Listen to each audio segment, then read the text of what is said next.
Hey Paris Squad! So let's talk about possession. Is it real? Is it not real? Have I been possessed? No, I have not been possessed.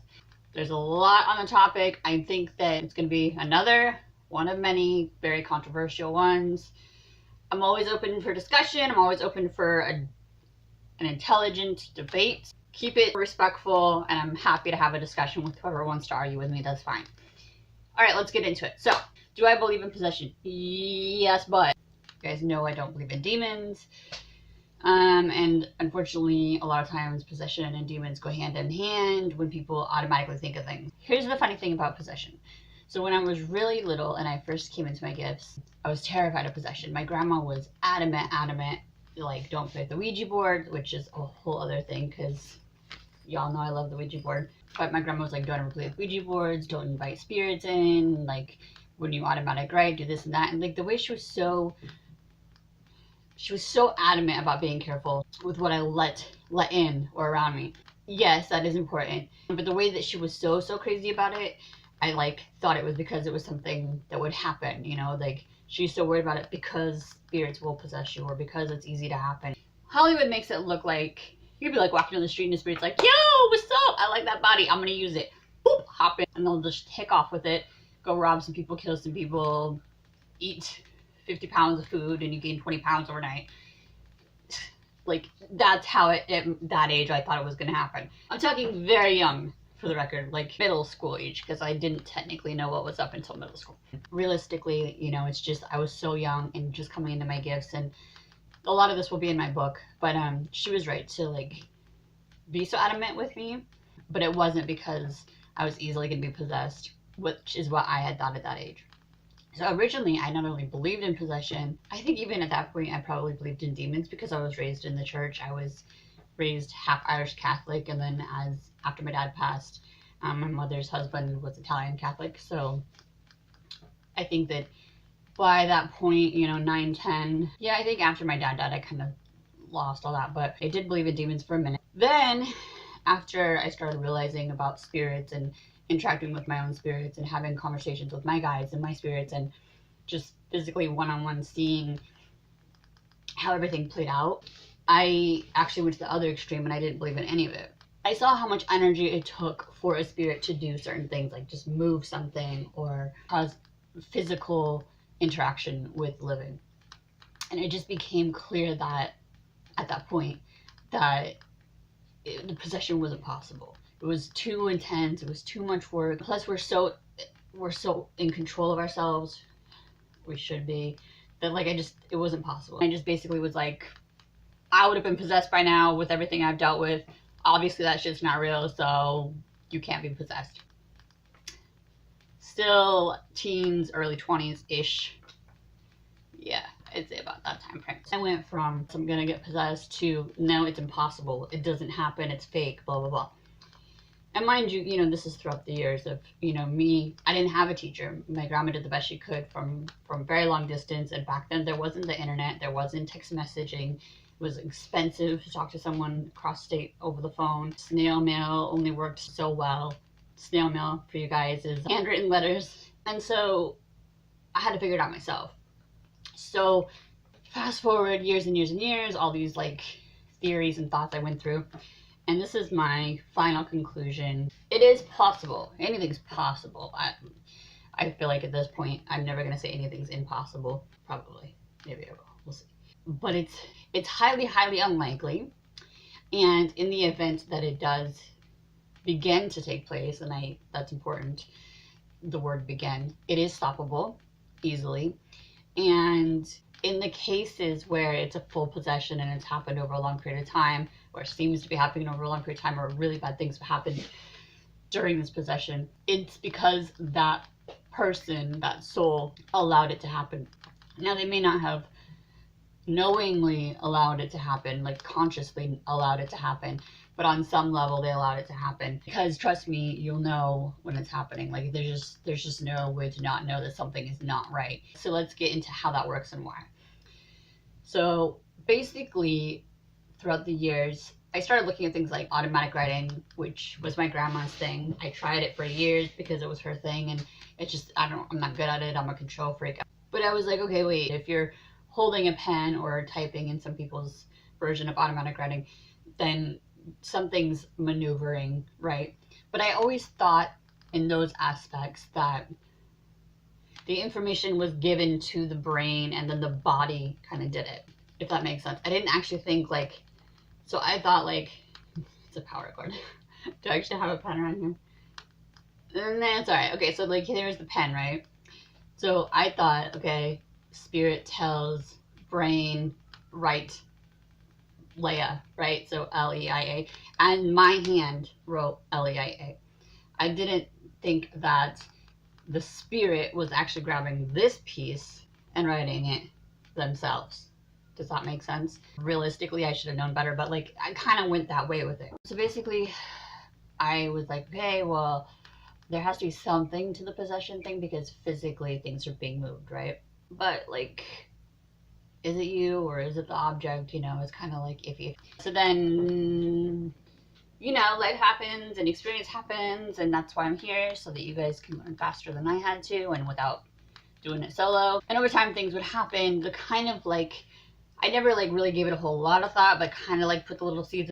If you don't already know, like you don't know me personally, or you haven't figured it out by either my videos or my social media content, I am the worst gifted person on the planet. I'm the most skeptical gifted person on the planet. I'm the most analytical, logical gifted person that I know. If I wasn't gifted, I probably would be a non-believer. Like that's how bad it is. It's horrible. I'm always trying to like find a reason why it's not something. I think that's just how my brain works.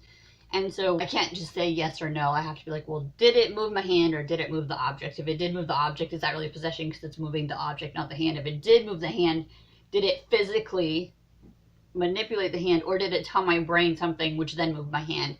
And so it was sort of like this gray, I don't really know how I feel about it for a long time. Okay, so let's fast forward to when things kind of started to shift in my viewpoint. You know, honestly don't remember when this was. It was 7 years ago. My grandma was really good at automatic writing. She constantly, before she passed away, asked me to learn it. It didn't work. I mean, yeah, I suck at it. Let's just be real.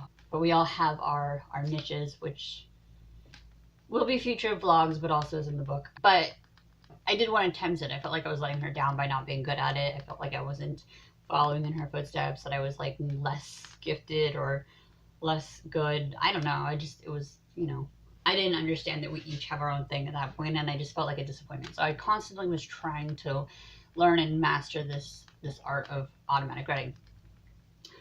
And I think, I don't know, at some point I was just like trying it and I was frustrated because I just couldn't like let go of control. That's why I suck at automatic writing. I'm a control freak and it just doesn't work like that. And I just was like, I was pissed off, I think, and I was like ranting and I was like, someone just grabbed my hand, and like I just kind of put my hand out there.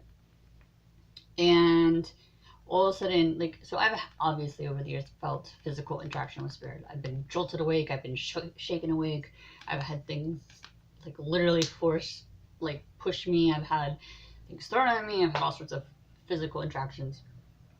And it's very clear when spirit touches you, there's no question about it, good or bad. There's also been times where like I've been bawling my eyes out and my dad, I can feel him put his arms around me. Before Charlene passed away the night before, I distinctively, she came and gave me a hug around like this. And so there's not always bad in encounters. You know, my dad, my loved ones physically interact with me on occasion, and it's very clear that they're there. But like I said, you know when a spirit's touching you. So I had my hand up and I was all ranty and ravey and was like, this is crap, someone just grabbed my hand or something. I don't remember how exactly it started. And sure enough, I felt that connection, that physical touch. And like, okay. And I opened it up kind of like, all right, do your thing. And it kind of was doing some sort of like thing and kind of slowly doing some weird thing like that. Eventually, you know, I let it go on for a couple of minutes and it eventually started doing some weird, I mean, nothing came of it. It didn't do anything, but it was clearly doing some sort of physical thing. And I was like, okay, that's enough of that. Shook it out and was like, you gotta go.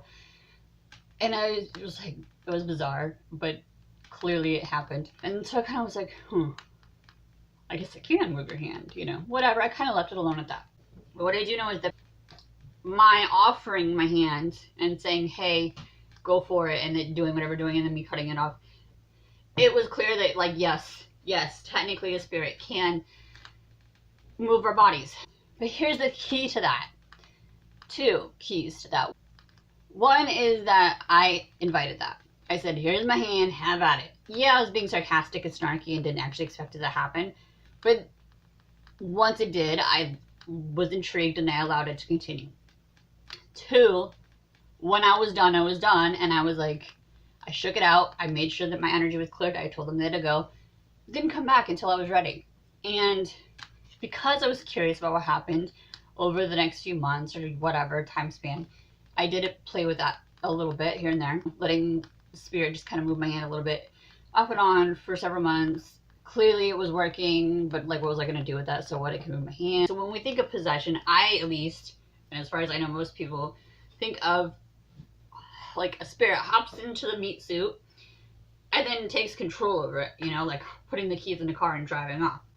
And that's just not how it works. It's just not how it works. It's not even close to how it works. Here's the thing. You guys have to think about this logically, even just a little bit. If you know anything about spirits, you know it takes a lot of energy. Usually, like, tons of intent, pent-up energy, sometimes years of pent-up energy, depending on, like, what type of energy is around them and where they're at. And they're, you know, there's a whole other flaw. To even, like, throw that, right? Or, like, push you, or, like, when you're dead asleep, like, jolt you awake. That's not easy for a spirit. Yeah, you get the veterans who've been lingering around forever and, like, learned how to tap into energy sources, have a little more range with that. But, like, even the strongest spirits, to hop into a meat suit and just control it consistently, it's not going to happen unless that person is straight up just giving up. If I can feel it going into my hand, and I can feel that energy moving just from my wrist down to my arm, then I guarantee you, and by the way, that wasn't fast. It's not like it was like, okay, hand, boom. It took a while of the hand before it even started. And it started, right? So that means I could feel it moving. It didn't just go, okay, hand, okay, now arm. It was a process. I could literally feel it spreading. And I was able to instantly stop it and instantly shake it out and instantly take control, and it was no longer an issue after that point. I know it's easy to be like, okay, but you are who you are and you have your gifts and this experience and blah, blah, blah. But that's not accurate. Anybody, I wish that everybody would understand that. I don't care if I'm me or if, you know, we're talking about a 2-year-old girl or we're talking about a really passive 80-year-old man who's weak and not feeling well. Anybody is capable of controlling their space if they are committed and have full intention. The amount of energy it takes for a spirit to physically manipulate something, whether it be throwing something or moving something or physically touching something and having that move or shift or whatever, is insane. It takes a lot of energy. To hop into a meat suit in general, whether it be a hand or a whole meat suit, is a lot of work. Like, you don't just like hop in. You have to like get in there, right? And then to maneuver the body is a lot of work. And mind you, there's still a person, a soul living in that body who's going to be like, what's going on? So to find a spirit who's even strong enough to do that is almost impossible. I'm not saying they're not out there. And I think this is important for everyone to understand, whether you're reading my book or reading my blogs or watching my vlogs.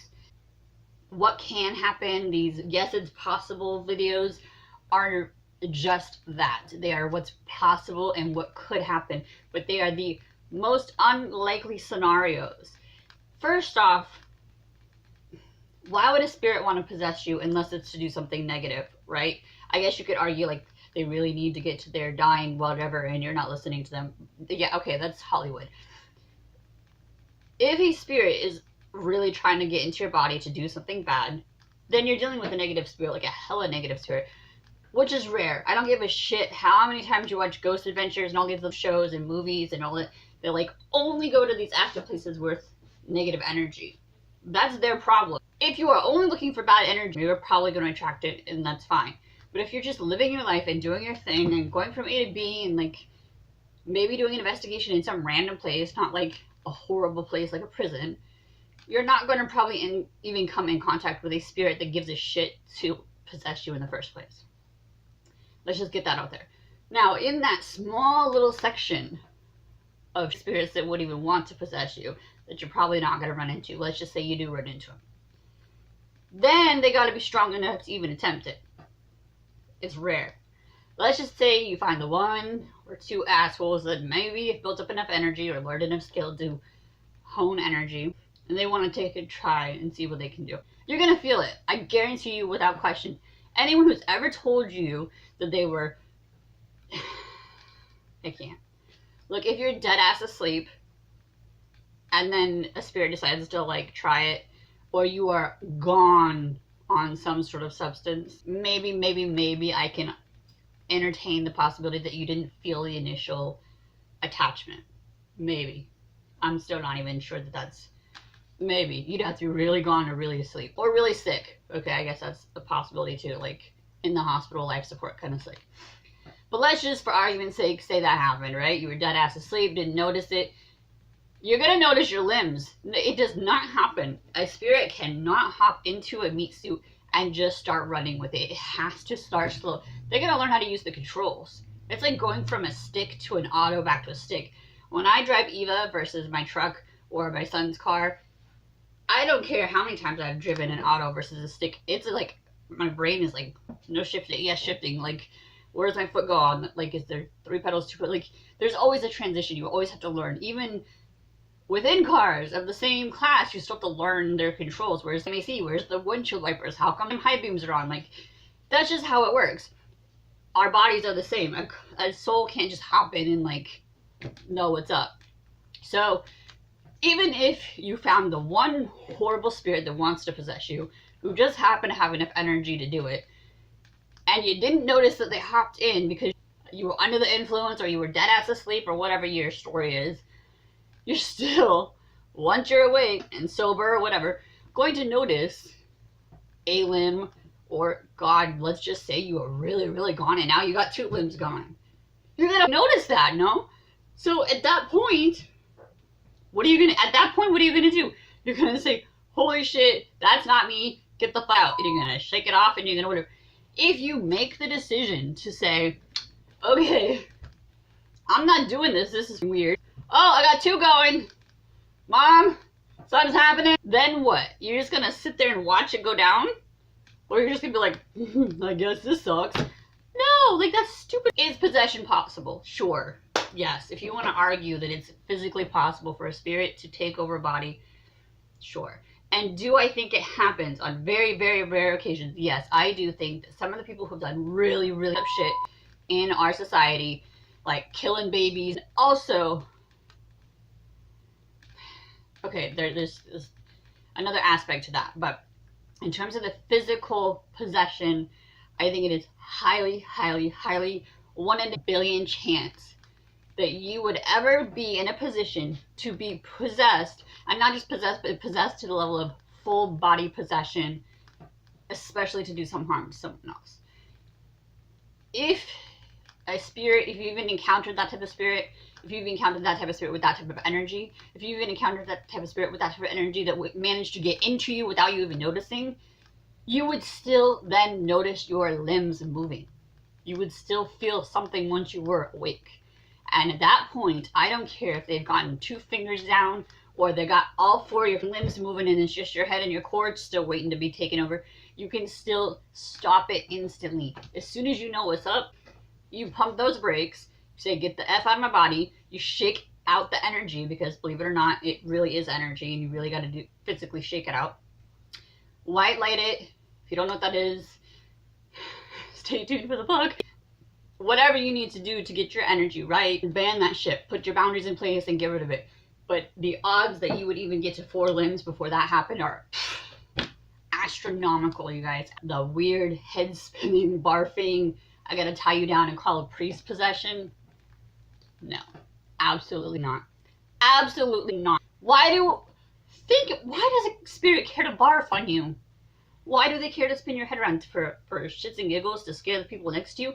It's already going to be scary enough when you're committing crimes and hurting people, and like this normal person all of a sudden snapped. They don't need this Hollywood effects. I guarantee you that does not happen. Now, all the people who swear they've seen someone possessed,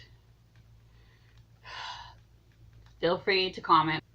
Just like people who swear they've seen horrible demons and all that stuff. Again, I don't discredit what you saw. I believe you saw what you saw, and I believe that that is what was shown to you. I believe that that negative spirit created that image for you to see because they knew that you would associate it with something that was horribly terrifying for you, like a demon or whatever.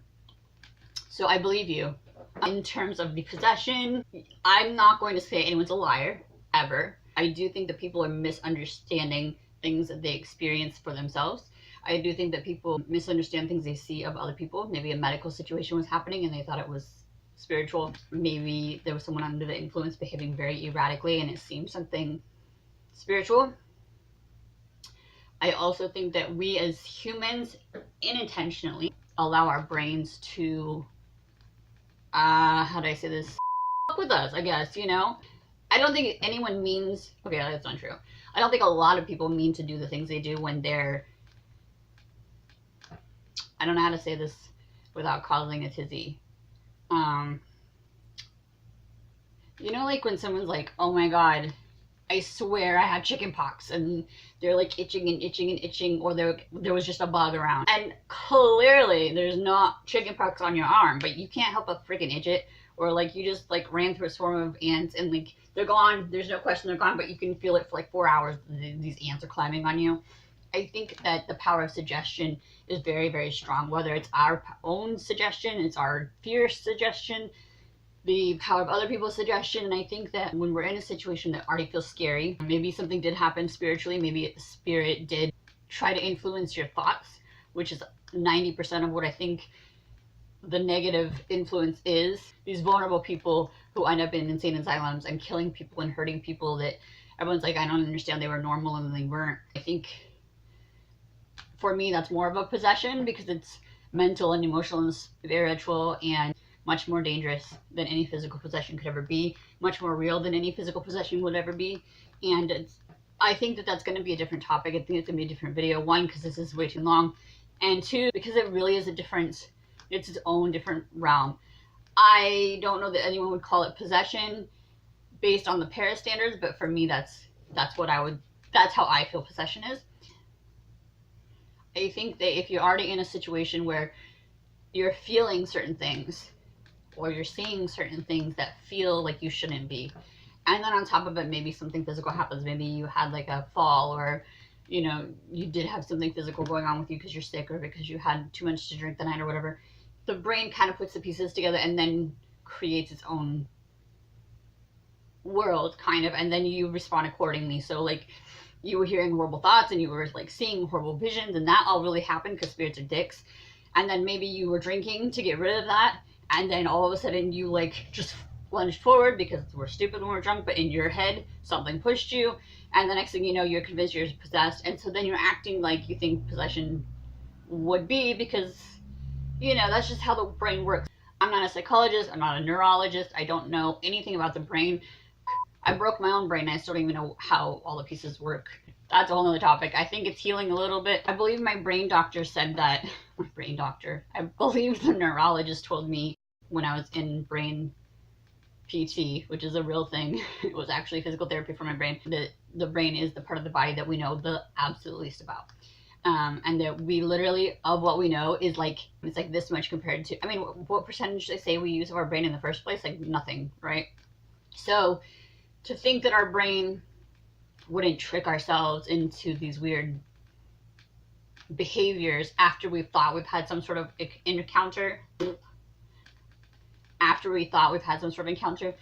don't think it's too far-fetched to think that that's plausible. And so then those people experiencing that event, those people who watch that person behaving that way and having those type of episodes are certainly going to make us feel that that's what they're seeing. So if someone says to me, look, I know with my own 2 eyes, I saw this broad barfing her brains out and screaming, and like I watched someone tie her to the bed and she was I believe you probably saw that happen, and I don't disbelieve that. I believe that everyone there went there with the intent to help her, and that they really believed that that's what was happening, even to the point where that person, whoever was dealing with that situation, may have believed it themselves, because they had got themselves wrapped up into that A plus B equals C.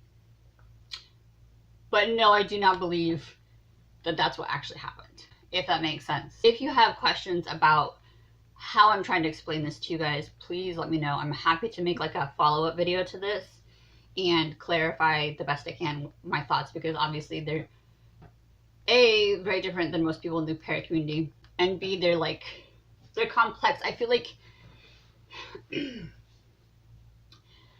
feel like there's not a single topic, or very few topics in the paranormal community, that can just be answered in like an XYZ scenario. And I think that's what frustrates me so much, when people just blanket statement things, and nothing is that simple. And I think that's why it's paranormal. It's not normal. It's not anything that we can ever fully grasp. Even those of us who have been a part of this other weird world since childhood, we can't ever say that we know everything. I'm learning constantly. I'm evolving constantly from what I understand from spirit. That side evolves too. It's not like that they just have a set way of life and it just stays that way forever. They evolve as mankind evolves, as the world evolves, as that side evolves. Oh my god, you guys, look at these kids. There is no question that the souls that came to Earth when I was born versus the souls that have been coming the last, I don't know, 20 years. Whew! My kids came out knowing everything. Like, I just, and my oh my god, these kids come out basically knowing how to use every piece of electronics, and they've never even seen them. It's the craziest thing. Old souls are coming by the plentyfuls. So many old souls are coming back around. So I feel like this is a huge, huge shift in energy. We're getting so off topic. This is gonna have to be another vlog. Like always, that's for another vlog. But for real though, I think possession is technically possible. I think full body possession is damn near impossible. I won't say it's impossible. It is possible. It is 1 in a billion chance. And I think that no, it doesn't look like you see in Hollywood. The head spinning and the barfing and the restraints, and you know, bless those priests that are attempting to, what do they call it? To exorcise them. I know that they have the best intentions and they mean well. I was raised Catholic, so it's fine. You know, it is what it is. I don't think anything bad about it. It's just not needed. Whoever that is that's dealing with the negative energy can take care of it themselves. The family can take care of it. Friends can take care of it. It really doesn't need to go that far. Yeah. Can they physically interact with your body? Yeah. Do you have control? Yeah. All the control in the world, whether it's 1 limb, 4 limbs, half your body, you can stop that shit immediately. And don't play with it, guys. If you know what you're doing and you really, really, truly have control, like years of control, years of consistent control, and you want to do it strictly for like a learning part of your gifts, maybe you like automatic writing. I'm sure there's gifts out there that require that type of interaction. Just do so carefully and be in control of your space. I wish my book was done. There's so many tips in there for you guys. It will be done soon, I promise. I hope for topics like this it helps clarify things a little bit. But in the meantime, don't stress it, guys. The odds of it happening are slim to none. I hate to burst everyone's bubble who swears to God they've been possessed, or swears to God they've seen a possession, or swears to God they're gonna get possessed the next time they go on an investigation because they've been dreaming of it. They want to catch it on video, whatever. But no, I'm sorry, it's just not like that. Anything I say here is based on what I know. I will always use that term loosely. I've been interacting with the other side for as long as I can remember. I trust my guides. I trust my experiences. That's all I can go off of, is what I know to be true. And logic. I mean, you gotta mix the two. You have to mix the two. It's just impossible otherwise. Like, I don't know. I feel like if you're too rigid and black and white, you're gonna miss out on so much. And if you're too unicorns and rainbows, then you don't have any grounding and footing, and you're just like floating in the clouds. You're hung tight. Yay. Alright guys, so have a great rest of your night. If you're watching this in the day, then so be it. Have a good day. And until next time.